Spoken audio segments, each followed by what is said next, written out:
کہ جب یہ وقت آئیں گے تو تم پر ہمارے عذاب کے شدید کوڑے پڑیں گے، وہ تمہاری آبادیوں میں گھس گئے اور پھیل گئے۔ کروڑوں مسلمان قتل ہوئے، لاکھوں کی بات نہیں ہے۔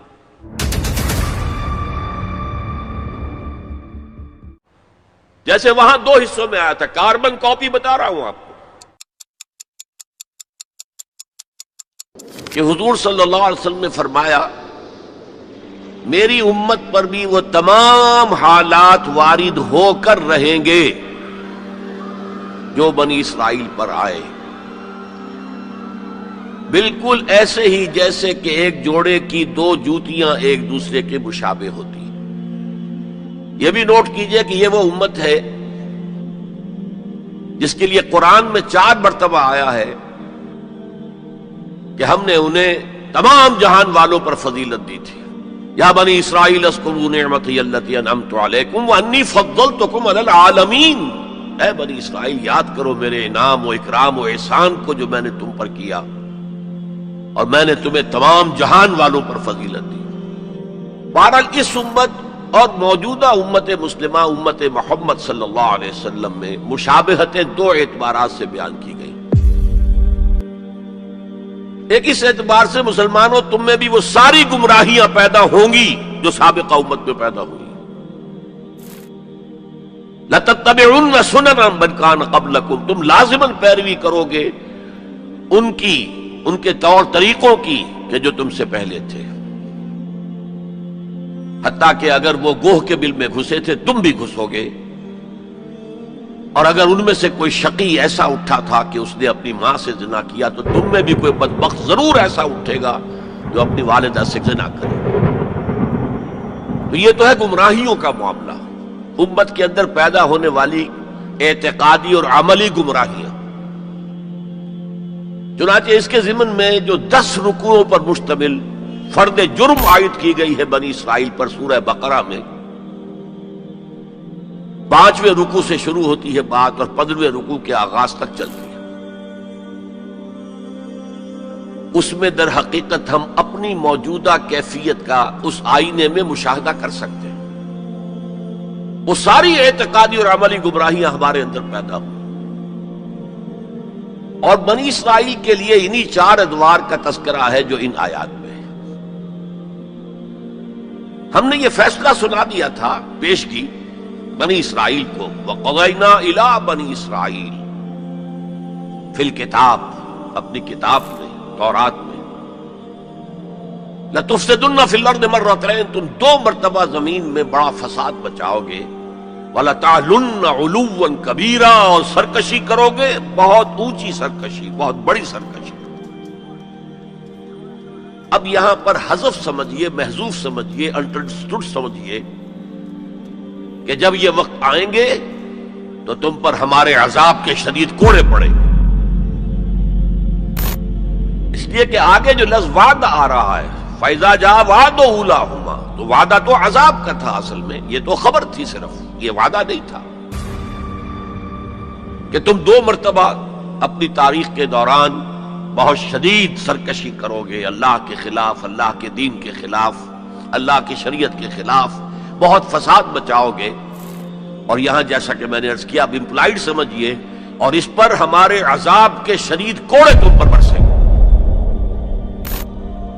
فَإِذَا جَاءَ وَعْدُ أُولَاهُمَا، تو جب ان 2 وعدوں میں سے پہلے وعدے کا وقت آیا، یعنی عذاب کا وعدہ جو ہم نے تم سے کیا تھا، جو وعید دی تھی تمہیں، بَعَثْنَا عَلَيْكُمْ عِبَادًا لَنَا أُولِي بَأْسٍ شَدِيدٍ،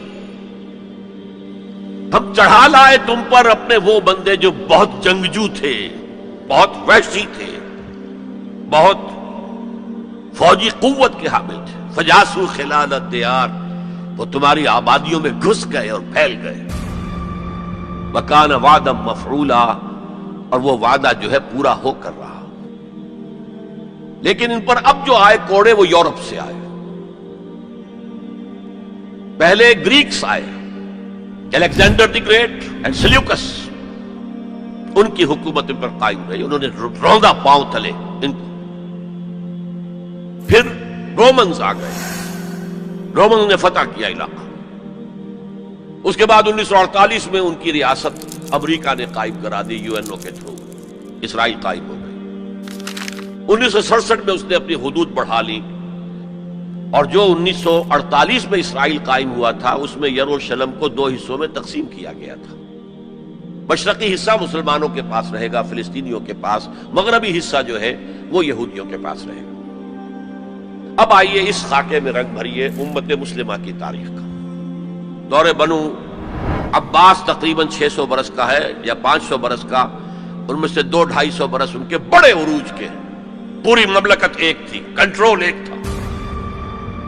پھر جیسے ہمارے ہاں سلطنت مغلیہ کہنے کو تو 1857 تک رہی ہے، ظاہر بات ہے کہ وہ اصل جو دور تھا وہ اورنگزیب عالمگیر پر ختم ہو گیا تھا. اس کے بعد تو کھنڈر بتا رہے ہیں عمارت عظیم تھی. عمارت کو گرتے گرتے وقت لگتا ہے. اسی طرح اس کے بعد اس وقت پھر جب اور ان کے ہاں عیاشیاں شروع ہو گئیں، کوہ قاف کا سارا حسن نسوانی لا کر محلوں میں، ہزاروں کی تعداد میں کنیزیں ہیں، ناؤ نوش ہے، رقص و سرود ہے. کیا نہیں تھا جو ہوا ہے. زوال عوام کے اندر بدعات، رسومات، یہ ساری چیزیں ہوئی تو اللہ کے عذاب کے اب کوڑا پڑا. پہلا کوڑا، زبردست کوڑا. جیسے وہاں 2 حصوں میں آیا تھا. کاربن کاپی بتا رہا ہوں آپ. حزب النال بن نال. پہلے شمال سے آئے کروسیڈرز، صلیبی ہورڈز. انہوں نے میڈیٹرینین کا سارا ساحلی علاقہ تہس نہس کر دیا اور 1099 میں یروشلم بھی فتح کر لیا. اور اتنا خون بہایا ہے، اتنا خون بہایا ہے. وہ خود یہ لکھتے ہیں ان کے ہسٹورینز کہ جب صلیبی داخل ہوئے ہیں ان کے فوجی گھوڑوں کے اوپر سوار ہو کر تو گھوڑوں کے گھٹنوں تک خون کی ندیاں بہہ رہی تھیں. اس کے بعد 88 برس تک یہ یروشلم عیسائیوں کے قبضے میں رہا. 88 لانگ ایئرز. کھویا عربوں نے، واپس لینے کی سکت عربوں میں نہیں تھی. عیاشیوں کی وجہ سے وہ کمزور ہو چکے تھے، کھوکھلے ہو چکے تھے. واپس لینے والا کرد تھا، کرد خون، صلاح الدین ایوبی رحمت اللہ علیہ. یہ ہوا 1187 عیسوی میں. 1099 میں قبضہ ہوا، 1187 عیسوی میں واپس لیا. 88 برس تک وہ کروسیڈرز کے قبضے میں رہا. اور اس کے بعد جیسے نبوکڈ نظر آیا تھا مشرق سے، عراق فلسطین کے مشرق میں ہے، تو ہم پر جو طوفان آیا ہے، جو مسلمانوں پر اس وقت عذاب الہی آیا ہے، وہ تاتاریوں کے ہاتھوں. کروڑوں مسلمان قتل ہوئے، لاکھوں کی بات نہیں ہے. بنی اسرائیل کی امت چھوٹی سی امت تھی، یہ امت بہت وسیع تھی. اگر ان کے لاکھوں قتل ہوئے تھے تو ان کے تو کروڑوں ہوئے. خارزم شاہ کی عظیم مملکت، سینٹرل ایشیا کی عظیم ترین سلطنت جو قائم ہوئی ہے تاریخ میں، ختم، تہس نہس. ایسا بھی کیا ہے تاتاری وحشیوں نے کہ ایک آبادی کے تمام انسانوں کو قتل کرنے کے بعد ان کے صرف سر علیحدہ کیے، سریاں ان کو جمع کر کے ایک پہاڑی کی شکل بنائی. اس پہاڑی پر تخت جما کر ایک وحشی تاتاری سردار نے بیٹھ کر شراب پی. اور مسلمانوں پر دہشت اس درجے تھی کہ اگر 15-20 مسلمان بھی کہیں کوئی تاتاری جو ہے انہیں مل جاتا تھا اکیلا، اور وہ مسلح بھی نہیں، اور وہ کہتا تھا کھڑے رہو یہیں پر، میرے پاس اس وقت تلوار نہیں ہے، میں تلوار لے کر آ کے تم سب کو قتل کروں گا. وہ کھڑے رہتے تھے جیسے کہ بھیڑیں بکریاں کھڑی ہوں، اور وہ آ کر ایک ایک کو قتل کرتا تھا. ضربت علیہم الذلۃ والمسکنۃ وباؤوا بغضب من اللہ. یہ دور انتہائی تاریک دور تھا ہمارا، انتہائی تاریک دور تھا. عرب معزول کر دیے گئے. 1258 میں خارزم شاہ کی سلطنت کو تہس نہس کر کے، افغانستان کے اکثر حصے کو برباد کر کے، تہوبالا کر کے، پھر ایران کی سلطنت کو تہس نہس کر کے، اور عراق کے مشرقی پورے نصف حصے کو ختم کر کے 1258 عیسوی میں انہوں نے بغداد فتح کیا ہے. اور آخری خلیفہ بنو عباس کا مستعصم باللہ، اس کو محل سے نکالا ہے ایک جانور کی کھال میں لپیٹ کر گلی میں ڈال دیا اور گھوڑے دوڑا دیے، کچل دیا۔ جو احیاء اب ہوا کس کے ہاتھوں ہوا؟ انہی تاتاریوں کے ہاتھوں ہوا۔ ہے آیا فتنہ تاتار کے افسانے سے، پاسباں مل گئے کعبے کو صنم خانے سے، جنہوں نے کروڑوں مسلمانوں کو قتل کیا۔ اسلام نے انہیں فتح کر لیا، اسلام لے آیا۔ اب جو عالم اسلام کے اندر قوتیں ابھری ہیں، کوئی ایک مرکزی حکومت تو اس کے بعد نہیں بن سکی، اور عربوں کو اس وقت سے جو ڈپوز کیا گیا، معزول کیا گیا، امت مسلمہ کی قیادت ان سے چھین لی گئی۔ اور یہ وہ بات تھی کہ جو بالکل شروع میں سورہ محمد صلی اللہ علیہ وسلم کہہ دی گئی تھی، ان تتولوا یستبدل قوما غیرکم، اگر تم پیٹھ دکھا دو گے اس مشن کو جو ہم نے تمہارے حوالے کیا ہے تو اللہ تعالیٰ تمہیں ہٹا کر کسی اور کو لے آئے گا۔ That happened in the mid 13th century of Christian era. Fall of Baghdad 1298۔ اب اس کے بعد وہ تاتاری ایمان لے آئے۔ اب تاتاریوں میں سے یہ سب ترک ہے، ترکش ہورڈز، ترکان تیموری جنہیں ہم مغل کہتے ہیں، ترکان تیموری، انڈیا میں ان کی مملکت عظیم قائم ہوئی۔ ترکان صفوی، ایران کے اندر ان کی مملکت قائم ہوئی۔ ترکان عثمانی، اناطولیا کے علاقے سے وہ سردار جو تھا، ترک سردار عثمان، اس نے آگے بڑھ کر حکومت ایک بنائی ہے، اور وہ جس طرح پھر پھیلی ہے، پورا مشرقی یورپ اس نے فتح کیا ہے۔ ترکوں نے قسطنطنیہ فتح کر کے پھر مشرقی یورپ میں ویانا تک کا جا کر محاصرہ کیا ہے۔ پورا مغربی ایشیا اس کے تحت آ گیا، پورا شمالی افریقہ اس کے تحت آ گیا۔ جو کبھی گریٹ رومن امپائر ہوتی تھی، بالکل اس پیمانے کی گریٹ آٹومان امپائر دنیا میں قائم۔ یہ سلطنت عثمانیہ، اس میں 400 برس تک خلافت بھی رہی۔ خلافت عربوں سے منتقل ہو کر ترکوں کے پاس آ گئی۔ اس کے بعد پھر زوال آیا۔ سلطنت عثمانیہ بھی یورپ کا مرد بیمار بن گئی۔ زوال آتا ہے، ہر کمال راہ زوال ہے۔ یہ جو ہمارے دو دور عروج آئے، ان میں سے ایک میں عربوں کے جو زیر قیادت دور تھا، اس میں یورپ میں داخل ہوئے مسلمان عرب اور بربر، جبل الطارق کے ذریعے سے، طارق ابن زیاد کی سرکردگی میں، جو موسیٰ ابن نصیر کے بہت بڑے جرنیل تھے، اور آئیبیرین پیننسلا پورا فتح کر لیا، پورا موجودہ پورچگل اور اسپین پورا کا پورا، پائرنیز کو کراس کیا، سلسلہ کوہ جو ہے جو فرانس کو علیحدہ کرتا ہے اسپین سے، آئیبیرین پیننسولا سے، اور ہارٹ آف فرانس تک پہنچ گئے۔ لیکن وہاں ایک بڑی زبردست شکست دی ایک بہت بڑے فرانسیسی سردار نے۔ یہ 732 کا واقعہ ہے، حضور کے انتقال کے 100 برس بعد۔ 632 میں حضور کا انتقال ہوا، 732 میں بڑی زبردست شکست ہوئی۔ حالانکہ جبکہ یہ سیلاب جا رہا تھا، تو عجیب بات ہے جو آپ نے شاید کبھی نہ سنی ہو، انگلینڈ میں شہنشاہ تھا ایمپرر ہوسا، HOSSA، وہ ایمان لے آیا۔ اس نے دیکھا آ رہا ہے یہ سیلاب، میرا بھی ستیہ ناش ہو جائے گا۔ پورا آئیبیرین پیننسولا ان کے سامنے جو ہے وہ پامال کر چکے ہیں۔ وہ اسلام لے آیا، اس نے وفد بھیج دیا اسپین میں کہ میں تو اسلام لے آیا۔ بعد میں جب مسلمان ریٹریٹ انہیں کرنا پڑا فرانس سے نکل کر، اور رہ گئے پائرنیز کے ویسٹ، ساؤتھ ویسٹ ہی میں، تو پھر وہ دوبارہ عیسائی ہو گئے۔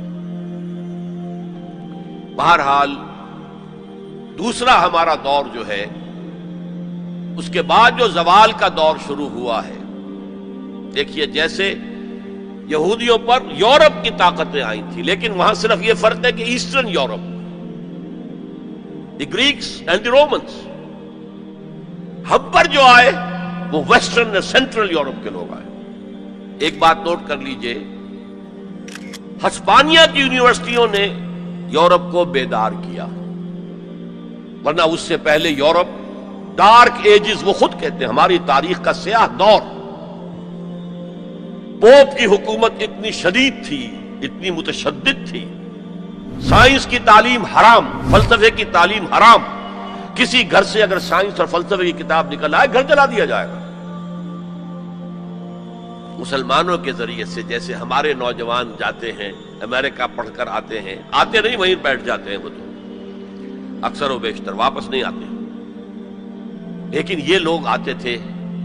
اسپین کے بالکل ساتھ فرانس ہے، اس کے ساتھ جرمنی ہے، اس سے نیچے ملتا ہوا جو ہے اٹلی ہے. ان 3 ملکوں کے نوجوان آتے تھے.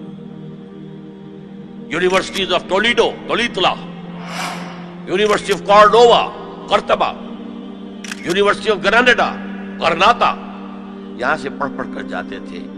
اسی کے تحت، اسی کے اثر کے تحت ریفارمیشن شروع ہوئی، اصلاح مذہب اور احیاء العلوم شروع ہوا. لیکن بدقسمتی سے اس پوری تحریک میں پوپ کے تشدد اور غلط طرز عمل کے رد عمل کے طور پر مذہب دشمنی آ گئی. چھوڑو مذہب کو، ہٹاؤ ان کو. اور یہودیوں نے اس جلتی آگ پر تیل کا کام کیا، سیکولرزم کا انجیکشن لگایا تاکہ مذہب اور ریاست علیحدہ ہو جائیں. اگر مذہب کا ریاست سے کوئی تعلق ہے تو پھر ہماری کیا حیثیت ہے؟ ہم تو یہودی ہیں، مائنیوٹ مائنورٹی ہیں.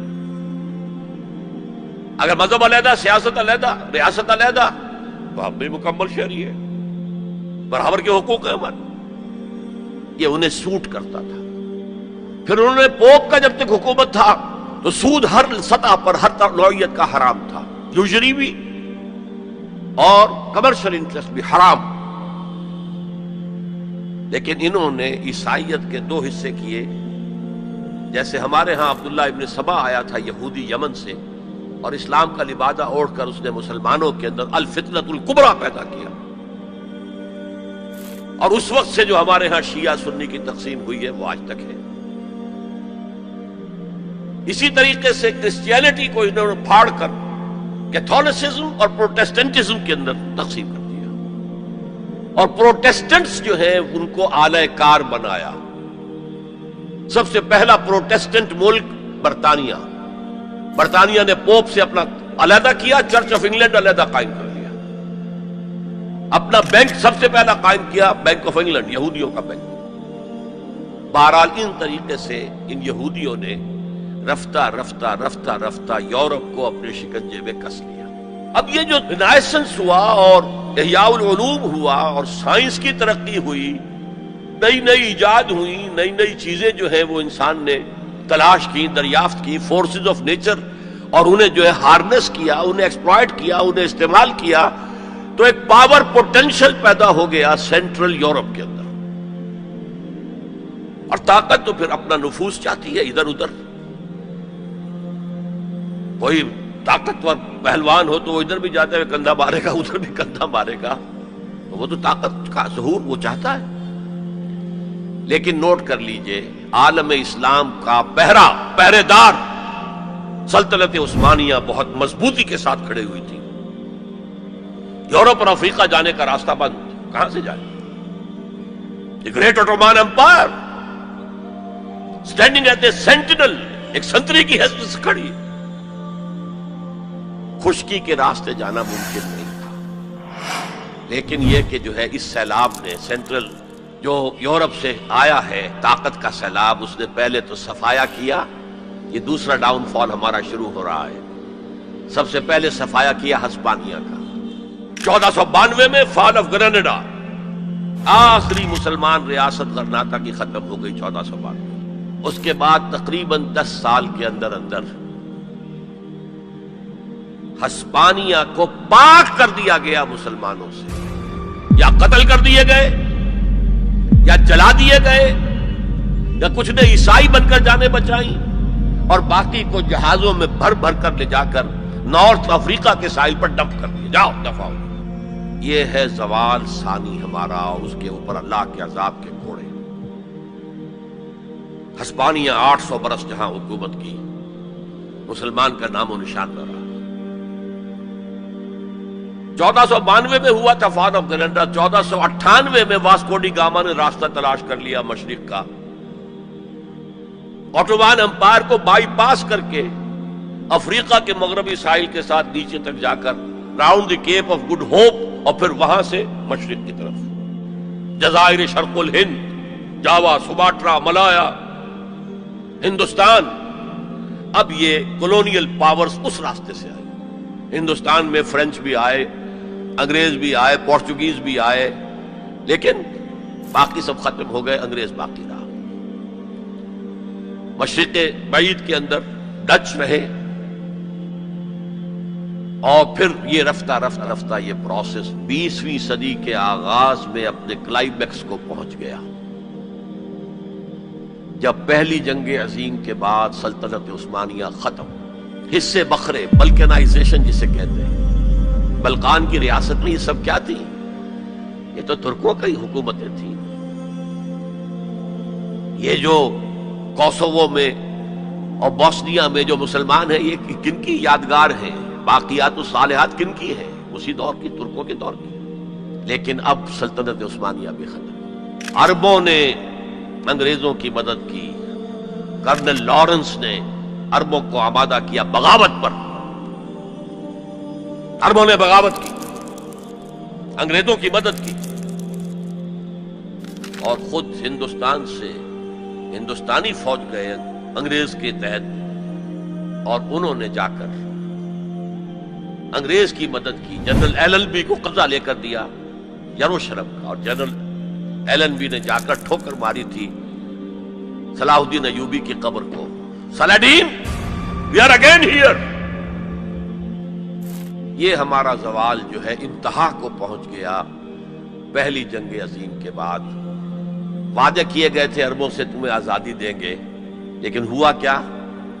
حصے بکھرے کر دیے، ٹکڑے کر دیے۔ یہ تمہارا، یہ میرا، یہ اس کا۔ عراق اور مصر ہمارے برطانیہ کے، شام فرانس کا، لیبیا اٹلی کا، پھر الجزائر فرانس کا۔ یہ ساری تقسیم، بندر بانٹ، اس حدیث کا نقشہ سامنے آ گیا جو حضور نے ایک دفعہ صحابہ سے کہا، یوشک ان تداعی علیکم الامم، مجھے اندیشہ ہے کہ ایک وقت آئے گا کہ دنیا کی قومیں تم پر ایک دوسرے کو دعوت دیں گی، آئیے آئیے آئیے، یہ نرم کھانا موجود ہے، بہت اچھا نرم گرم، آؤ، میں ادھر سے کھاؤں گا، تم ادھر سے کھاؤ۔ قومیں تم پر ایک دوسرے کو دعوت دیں گی۔ صحابہ گھبرا گئے، اب ان قلت نحن یومئذ یا رسول اللہ، حضور کیا یہ اس وجہ سے ہو جائے گا کہ ہم اس زمانے میں بہت قلیل تعداد میں رہ جائیں گے؟ فرمایا نہیں، بل انتم یومئذ کثیر، تعداد تو تمہاری بہت ہوگی، لیکن تمہاری حیثیت کیا ہوگی؟ کا غصائن کا غصائی سیل، جیسے سیلاب کے اوپر جھاگ ہوتا ہے ایسے جھاگ بن کر رہ جاؤ گے، تمہاری حیثیت کچھ نہیں۔ ولیکن فیکم وہن، ایک بیماری پیدا ہو جائے گی جس کا نام وہن ہے۔ وہم نہیں، وہم تو جانتے ہیں آپ، سپرسٹیشن یا کچھ اور۔ وہن، واو ہا نون، وہن۔ اب اس مرض کا نام کبھی سنا نہیں تھا، پوچھا مل وہن یا رسول اللہ؟ فرمایا حب الدنیا و کراہیت الموت، جب دنیا کی محبت تمہارے دلوں پر قبضہ کر لے گی اور موت سے تمہیں نفرت ہو جائے گی، بجائے اس کے کہ خوش آمدید کہو، میں تمہیں بتاؤں مرد مومن کی نشانی کیا ہے؟ جب موت کا وقت آتا ہے اس کے ہونٹوں پر مسکراہٹ ہوتی، صورتحال بدل جائے گی، موت سے ڈرو گے، بھاگو گے، فرار کرو گے، اور دنیا کی محبت تمہارے دل میں پلا دی جائے گی۔